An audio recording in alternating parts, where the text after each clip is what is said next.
This is Seeds of Renewal from Commander 2016. At first glance, the painting looks like any old elf, hunched over in any old forest, at the center of any old fantasy world. But to appreciate the subtlety and mastery here, we must first become familiar with the portfolio of Jesper Ejsing. Born in Denmark in 1973, Jesper Ejsing is a fantasy illustrator working in both digital and traditional media. On Christmas Day at the age of 13, he found himself flipping through the rules book of Dungeons & Dragons for the first time, a moment that would solidify his lifelong pursuit of art henceforth. 20 years and hundreds of freelance paintings later, the company that galvanized his imagination as a kid would now become his client. It was first the role-playing game that motivated him to draw. Ejsing wanted to depict the battles that he and his buddies were reenacting on the tabletop. He could see the instances so clearly in his head. Dragons pillaging cities, witches ambushed by rogue rangers, ice giants fulfilling their vendettas. Being so absorbed in the fantasy gave Jesper the framework that is fundamental for creating art of this genre. He is just as much a geek as all of us, and this is why his paintings have such character and charm. Lorwyn inaugurated Ejsing into magic. He credits his Danish origins for his big break into the game. The European fairy tale landscape of the block merged seamlessly with the folklore Jesper grew up with. These 7 cards would set the precedent for Ejsing's work ethic and the evolution of his style. The majority of Jesper's commissions are for figures and characters. He doesn't do many landscapes. Of his 95 cards to date, 65 of them are creatures.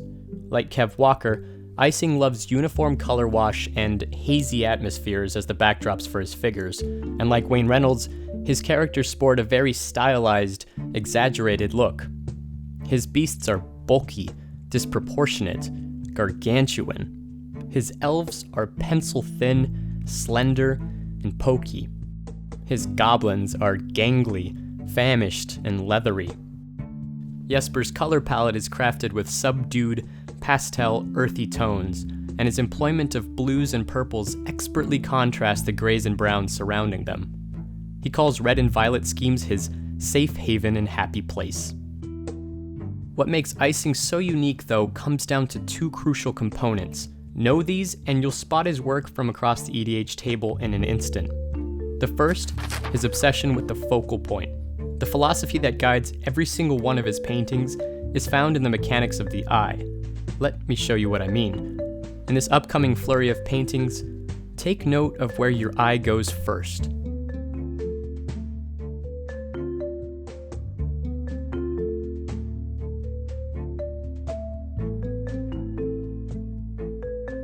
So how does this work? Let's take Goblin Charbelcher for example. Looking at this painting for the first time, your eye immediately darts straight to the goblin's face and his barrel bucket hat. Next, it drifts to the animated bunch of objects being flung behind him, then down to the source, which is the goblin's shovel, then follows the movement through his meaty knuckles and onto his pointy elbow. Finally, it comes full circle back to his face. This time, you notice the goblin's flappy ears and unusually mangled teeth. You hear a faint snickering. The mood sets in. This guy is up to no good. This circular movement is no accident. Jesper architects your experience from the start.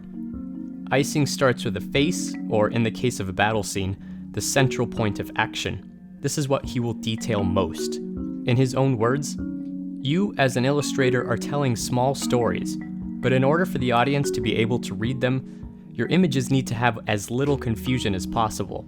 You drop a stone on the most important part of the painting, and the ripple it makes is guidelines. The further out from the center, the less contrast, value, and detail level you need.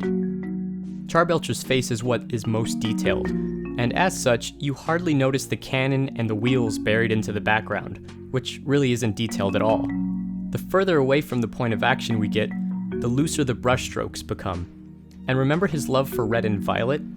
This contrast directs the eye so we can follow Jesper's story. But the story isn't finished, and this leads me to the second crucial aspect of his style.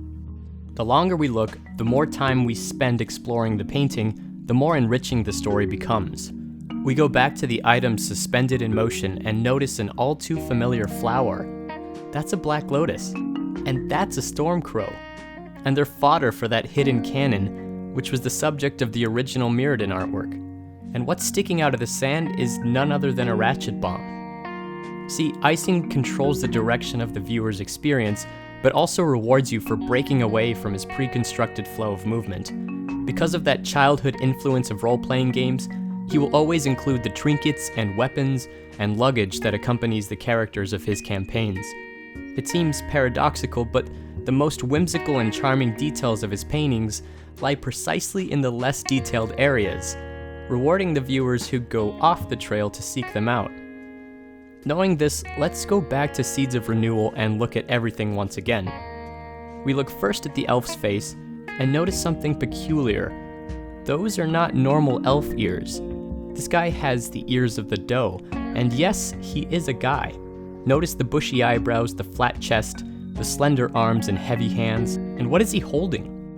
What first appeared as generic globes of magic are now, at second glance, actually amber eggs housing a snake and a spider. A tiny vial attached to his hip means this elf is caring for these eggs, and moving away from the focal point into the ripples, we find a shovel. Aha! The elf is digging, unearthing those two creatures he once buried, giving them air to hatch. And a double regrowth, of course, is exactly what this card does. Jesper Ejsing is part of a collective of artists writing blogs under the Muddy Colors Hub. He writes about his process and gives keen insight into the creation of his work. Like I mentioned before, this man's work ethic is unyielding. He will try everything until the only response to the sketch in front of him is hell yeah, even if that means scrapping hours of work. Apart from his art, the man is candid, warm, and pretty damn hilarious. Read his posts and you'll see what I mean. And henceforth, with the release of new Magic sets, I encourage you to read the stories he paints into the cards. Remember, stones and ripples. Thanks for watching. I must admit that Jesper became my favorite Magic artist from researching this video. I've always been an admirer of his art, but learning more about him has been such a blast. Anyway, shoutouts to my patrons. Because of them, I could afford to upgrade some equipment, buy this sweet new mic, so hopefully you enjoyed the improvement in quality. And speaking of which, become a patron, because we're sending out signed copies of Seeds of Renewal this month alongside another card. And yeah, become a patron, help support my work, get in the credits of the video, get signed cards. It helps out a lot, even $1 a month. Just help support what I do. So yeah, do it. Thank you. Appreciate it. Thanks for watching, guys. I'll see you in 2 weeks. Cheers.